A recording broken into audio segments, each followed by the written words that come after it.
We lost the war. We lost to Iran.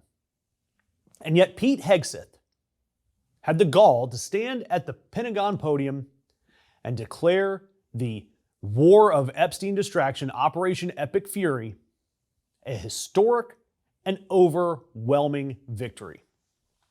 A capital V victory. Operation Epic Fury was a historic and overwhelming victory on the battlefield. A capital V military victory. Trump, he's out there saying that it was a total and complete victory, 100% no question. Thousands of Iranians are dead, including hundreds of kids. We've lost American soldiers. And the strait that was open before the war is now controlled by Iran, and they want to charge $2 million per ship. Tell me where we won. Because if this is total victory, I would hate to see what they call it if we lost, or even a tie. Because again, the Strait of Hormuz was open to international shipping. 20% of the world's oil flows through it. And now Iran is the gatekeeper with power, running a toll booth. And what did it cost us? $1 billion a day. We spent 40 days dropping bombs on tens of thousands of targets. And yeah, we did. We hurt their navy bad, crippled it. We killed their supreme leader. And yet Iran gained strategic leverage way more than they had before the war started. It's like burning down your neighbor's house and finding that they now own your driveway.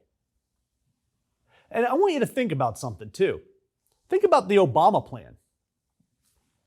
Iran had to allow inspectors in. The Strait of Hormuz was open.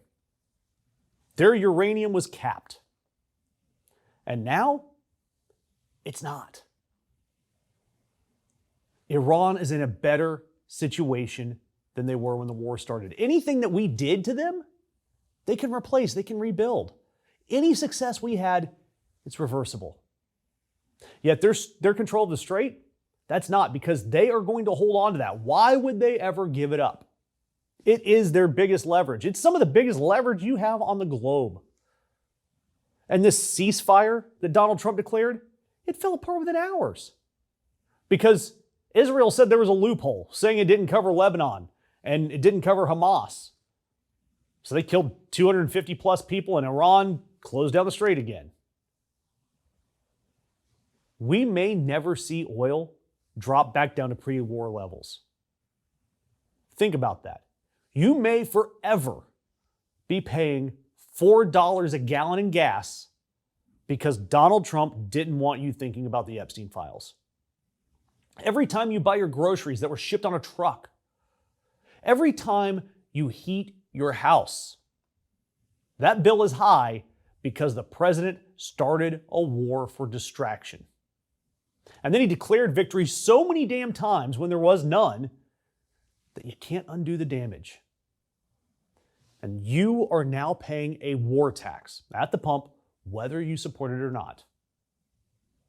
Meanwhile, soldiers who are actually fighting there have called BS on Hegseth. CBS, Barry Weiss's CBS, spoke with survivors from the Kuwait drone attack. They said the scene there was chaos. They weren't ready. Their defenses were inadequate. And the command structure, they were more prepared for press conferences than actual battle. Makes sense when your Secretary of Defense is a Fox News host. And so what did Hegseth do in response? Fired the Army Chief of Staff, the head of Training Command, the Chief Chaplain. 3 generals gone there. Denied dozens of other promotions. Not for failure, for insufficient loyalty. He had a retired brigadier general going on CNN saying we need Nuremberg-style trials for people who followed Trump and Hegseth's illegal orders. And yet there is that video out there of Hegseth himself in 2016 very clearly saying that the military officers should refuse illegal orders. I do think there have to be consequences for abject war crimes.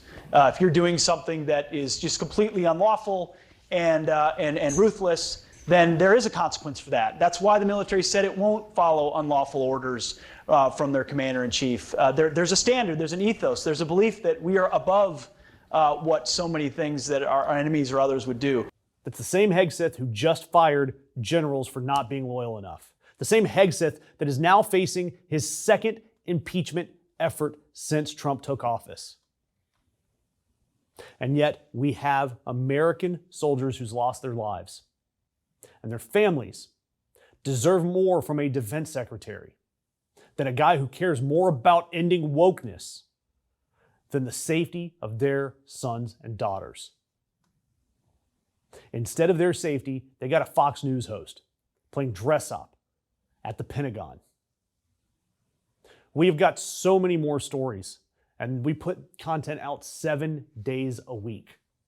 Hit the subscribe button, hit that notification icon. That way you will be informed anytime we drop a new video.